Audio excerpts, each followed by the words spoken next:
ಹಾಲಿ ಶಾಸಕರಾದಂಥ ಸನ್ಮಾನ್ಯ ರಮೇಶ್ ಕುಮಾರ್ ಅವರು ಇದನ್ನು ಉದ್ಘಾಟನೆ ಮಾಡ್ತಾರೆ.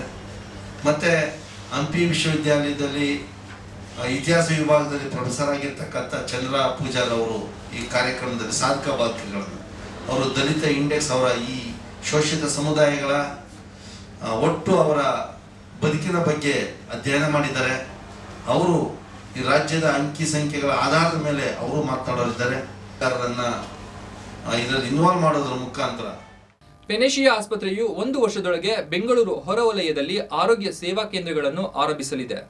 ಆಸ್ಪತ್ರೆಯ ವ್ಯವಸ್ಥಾಪಕ ನಿರ್ದೇಶಕ ಡಾಕ್ಟರ್ ಸಿ ಜಯಣ್ಣ ಮಾತನಾಡಿ, ಮೈಸೂರು ಮತ್ತು ಬೆಳಗಾವಿಯಲ್ಲೂ ಆರೋಗ್ಯ ಕೇಂದ್ರಗಳನ್ನು ಪ್ರಾರಂಭಿಸಲು ತೀರ್ಮಾನಿಸಲಾಗಿದೆ ಎಂದು ತಿಳಿಸಿದರು. Mother and child, cardiology, cardiothoracic, neurology and neurosurgery. So a lot of milestones have been created by a hospital which started with few beds and now expanded as and recognized as a friendly neighborhood hospital catering super specialty hospital.